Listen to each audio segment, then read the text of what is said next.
We started the project with the best of intentions. We wanted to build a beacon, a signal fire to announce to the universe that we're here, that we're searching, and we, in turn, hoped to be found. Construction on the Terrestrial Orbit Relay Communication Hub, or TORCH, began nearly a decade ago. The relay was built in secret with a small team and launched quietly once complete. So we wanted to avoid the controversy that we'd seen with new technology like the Large Hadron Collider, and honestly, we didn't have the highest hopes for success. TORCH was something new, an orbital satellite that emitted a constant signal across thousands of different spectrums, all imperceptible to humans, powered by an experimental generator that promised greater range to our beacon than anything we'd tried before. Still, it's a big universe out there. Myself and the rest of the team didn't expect any return on our investment, at least not for several generations. So we kept quiet about TORCH, launching into orbit during routine tests of my company's latest rocket model. I have to admit, it felt good to have a secret from the rest of the world. To know that TORCH was up there, rotating above us, a light in the darkness, a tolled bell we couldn't hear, but others might.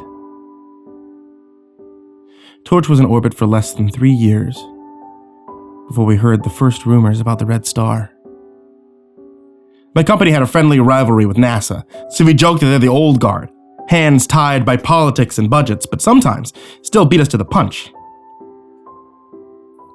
I used to work at NASA myself until the siren song of a thriving private sector pulled me away. I kept in touch with some of the former team, meeting every now and then for a beer or a game of darts.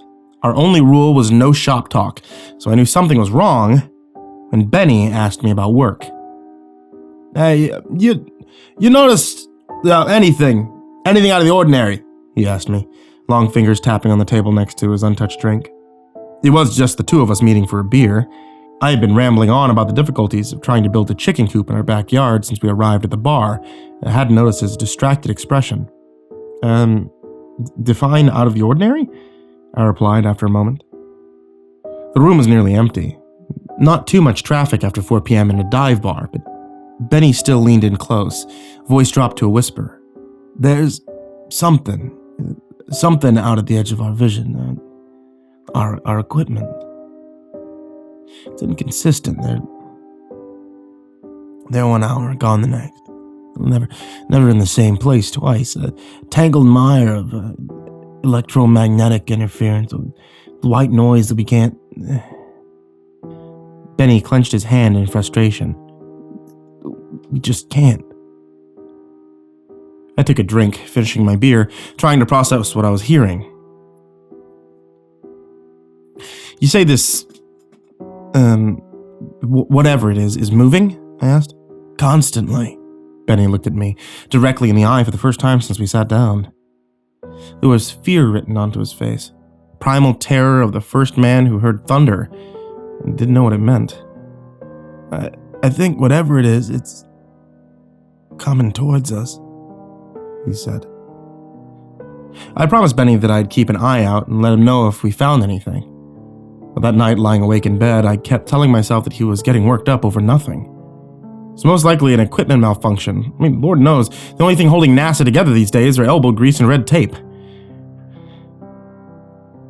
As I drifted off to sleep, I couldn't help but wonder if Benny was right, though. My last waking thoughts were of TORCH, floating above the world in its widening gyre, slouching from horizon to horizon.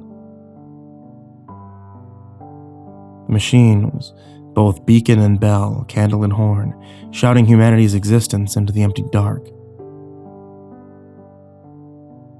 But what if the dark wasn't so empty?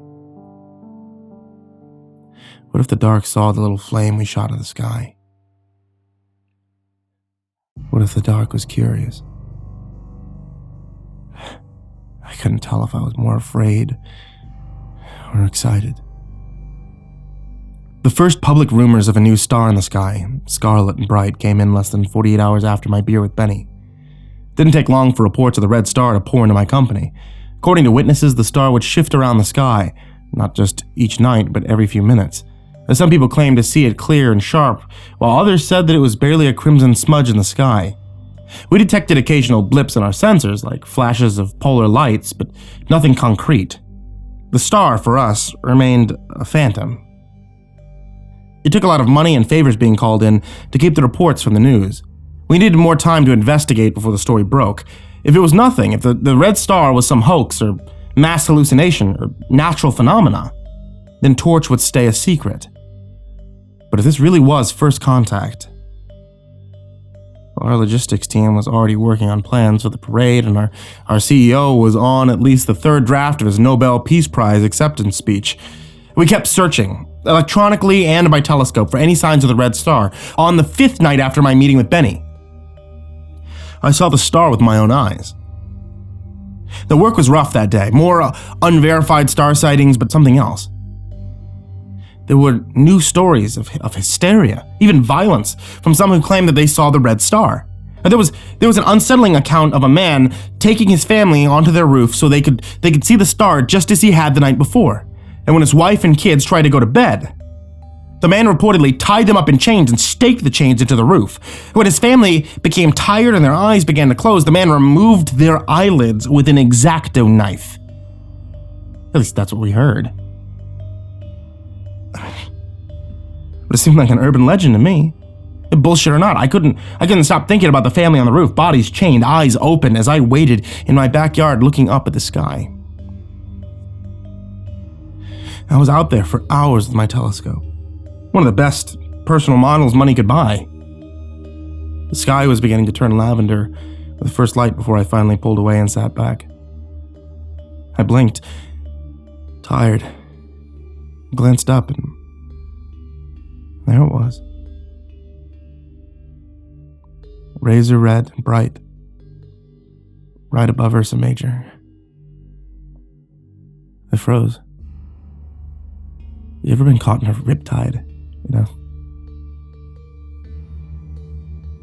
It's a horrible feeling. The dragging inevitability of an invisible force pulling you away from shore into deep water. And that's how I felt staring up at the red star. There was a tugging sensation that lasted for what felt like hours, and then a terrible snap sound. Suddenly, the star was growing larger, closer, brighter. I realized with growing horror that I was moving towards the star. As my perspective rapidly approached the object, I began to make out details. I could see the exterior of the star. It was difficult to gauge the scope of the thing, but I pegged it as either a small planet or a massive asteroid, and the surface was a dark maroon beneath the crimson light. It was pockmarked and pitted, scarred and crumpling like rotten wood. Ugly brown tendrils crisscrossed the planet. I thought of congealed veins on a dead leg or worms on the sidewalk after a rainstorm. I tried to stop, but I couldn't break the riptide. Closer and closer, I could see the thing's holes and cuts in the surface.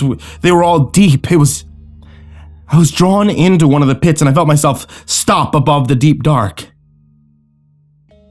And then the pit opened, and I realized it was an eyelid. I stared down into a human eye the size of a city.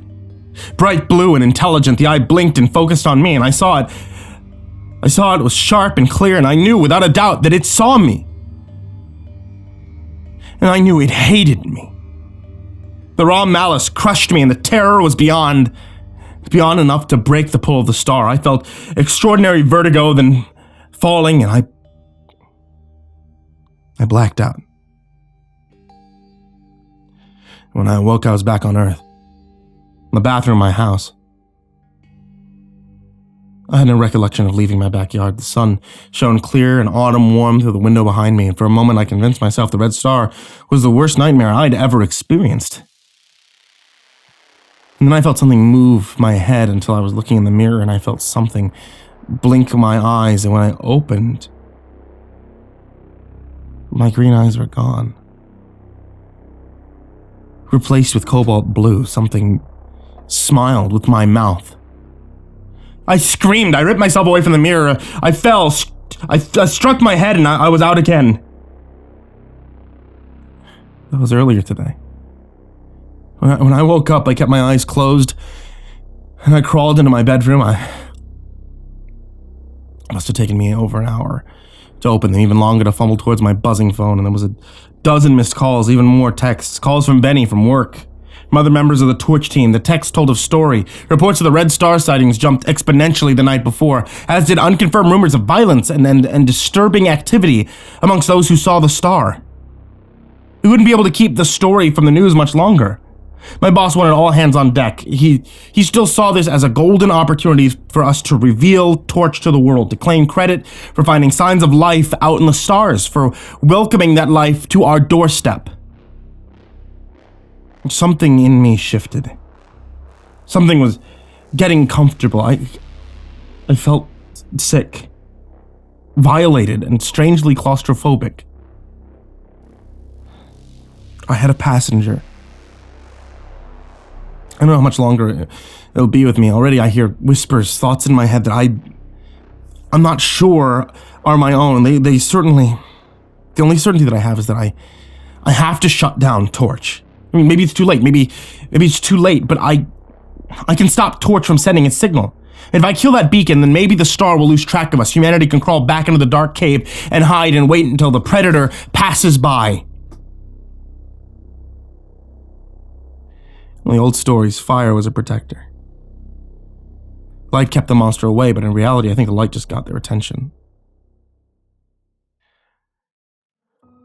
I'm bloating this record in case I fail. I mean, even if I succeed, I think I'm already gone. I'm sorry.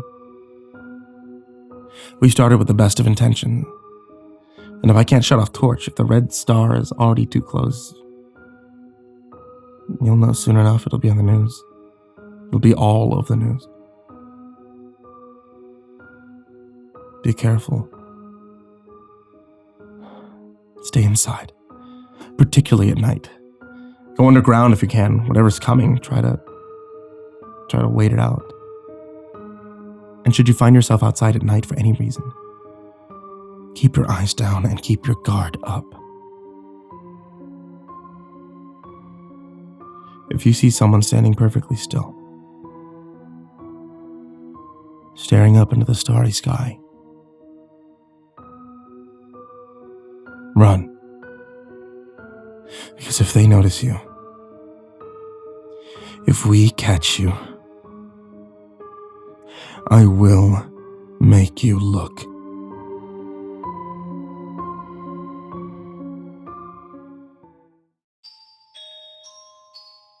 Hey there kids, it's me, MrCreepyPasta, and we are back after Halloween.